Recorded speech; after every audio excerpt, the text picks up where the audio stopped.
आज एक फ़ोन आया था भाई का। वो कह रहा था भगत जी मैं एक कंपनी में जॉब करता हूँ और मेरा जो मालिक है वो हमारे को मिठाई वगैरह और कुछ पैसे वगैरह दे रहा है, तो क्या करें, ले या ना लें। तो देखो कोई भी त्यौहार हो, आज तो दीपावली है, कल होली आएगी, फिर सकरात आएगी और नए नए त्यौहार हैं। यहाँ तो ये हिंदुस्तान है, यहाँ तो बखेड़ों की कोई कमी है ही नहीं हमारे। कोई भी त्यौहार हो, कोई भी मालिक हो, दो चीज़ें ध्यान रख लो। परमात्मा ने दो बात बताई है। सबसे पहली बात क्या है, आप जिस भी कंपनी में, जिस भी फैक्ट्री में, जिस भी आदमी या ठेकेदार के नीचे काम करते हो, अगर ऐसा कोई होली, दिवाली, कोई भी अगर फंक्शन आता है और यदि वो आपको कोई पैसा देता है, आपको कोई मिठाई देता है, कोई बर्तन कपड़े देता है, तो भक्ति मार्ग में जो कमज़ोर आत्माएं हैं, जो अभी नई नई जुड़ी हैं या जिनको ज्ञान अभी अच्छे से नहीं है, वो आत्मा चाहें, हम नहीं करे, वो आत्मा यदि चाहें तो वो जहाँ पे काम करती हैं और मालिक यदि उसको कोई बर्तन, पैसा या बोनस वगैरह देता है तो वो ले सकती हैं।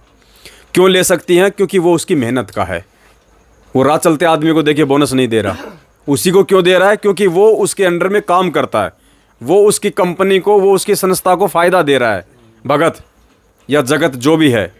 लेकिन हमने अपनी तरफ से कोई डिमांड नहीं करनी कि साहब 3 साल हो गई मेरे को, आपने उसको तो मैनेजर बना दिया सुपरवाइज़र से, मैं आज भी लेबर हूँ, आप मेरे को भी तो प्रमोशन दो।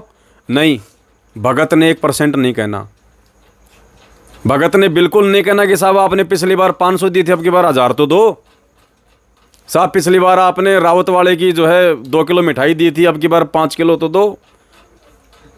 बर्तन दो या कपड़े दो, बिल्कुल नहीं, जहर खाने के बराबर है अगर आपने मांग लिया तो।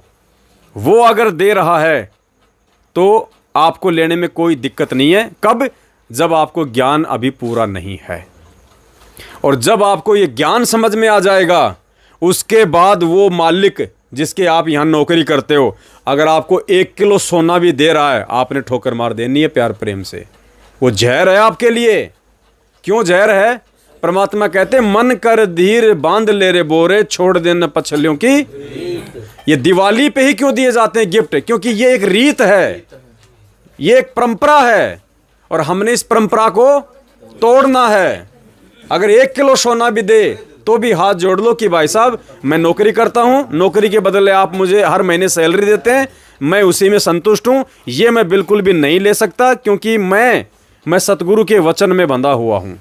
मेरे गुरुजी हैं, उनके नियम हैं, मैं इन चीज़ों को बिल्कुल भी स्वीकार नहीं करूंगा। वो व्यक्ति सोचने पे मजबूर हो जाएगा कि ये बाकी लोग तो भिखारियों की तरह हाथ फैला के खड़े रहते हैं कि अब की बार सेठ क्या देगा, अब की बार सेठ क्या देगा। और ये आदमी जिसको दे रहा हूं तो भी नहीं ले रहा, वो विचार करने पे मजबूर हो जाएगा। इसी से समाज चेंज होगा। और हम भी अगर उन्हीं भिखारियों की लाइन में लग जाएंगे कि पिछली बार तो सेठ जी ने 5000 दिए थे, अब की बार लगता है 7000 देगा, उसके तो लड़का भी तो अब की बार। हमने परमात्मा प्रसन्न करना है, ये रीत है, ये परंपरा। वो बीच में क्यों नहीं देता वो कपड़े, मिठाई और पैसे? उस त्योहार पे क्यों दे रहा है? क्योंकि ये परंपरा है। जिसको ज्ञान हो गया वो इस परंपरा से दूर हो जाओ।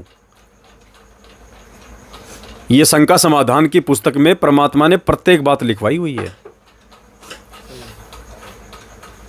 इस पुस्तक को जिसने पूरा एक बार पढ़ लिया ना, वो धोखा नहीं खाएगा। जानबूझ के अगर धोखा खाना चाहे तो उसकी मर्जी है, वो व्यक्ति धोखा नहीं खा सकता।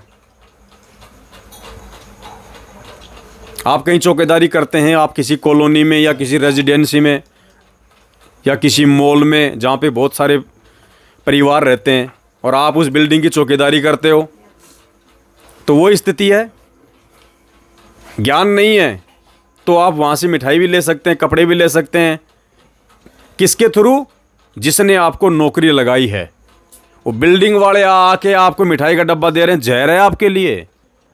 आप बिल्डिंग वालों की नौकरी नहीं करते, आप उस कंपनी की नौकरी करते हो जिसने आपको सिक्योरिटी गार्ड बनाया है। वो कंपनी यदि आपको दिवाली होली पे देती है और आपको अभी ज्ञान पूरा नहीं है, आप ले सकते हैं। लेकिन वो बिल्डिंग वाले आके अगर आपको दे रहे हैं कि लो गार्ड साहब मिठाई का डब्बा, लो गार्ड साहब ये पैंट शर्ट, अगर आपने हाथ भी लगा लिया जहर है आपके लिए, वो भीख है, भीख। अब हम बच्चे नहीं रहे भाई। अरे समर्थ बाप हमारा, उससे बड़ा कोई सेठ है क्या? अरे हम जिसके नौकरी करते हैं वो खाली धन में सेठ हो सकता है। परमात्मा ने सबसे बड़ा सेठ तो भक्ति सेठ बताया, वो तो नाखून के बराबर भी नहीं है हमारे।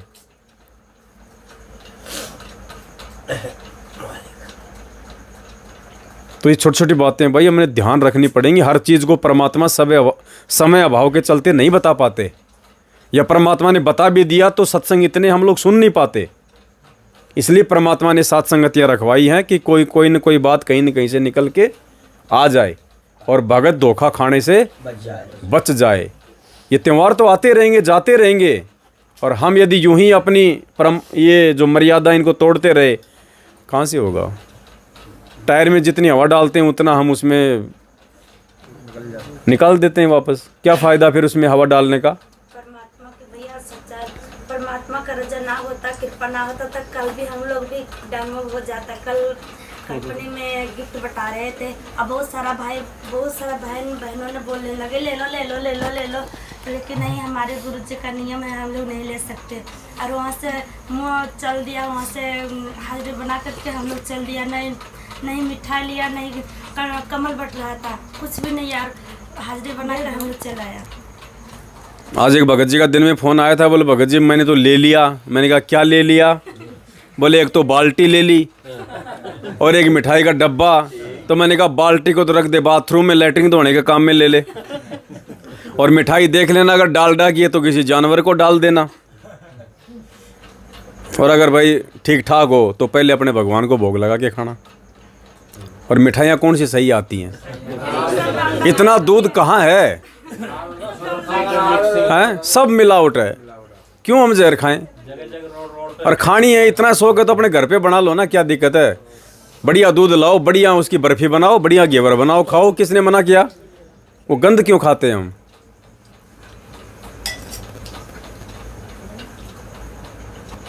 तो अब ध्यान रखना पड़ेगा। देखो हमारी हर हरकत पे हमारे परमपिता की नज़र है, हर हरकत पे, हर एक प्राणी की हरकत पे।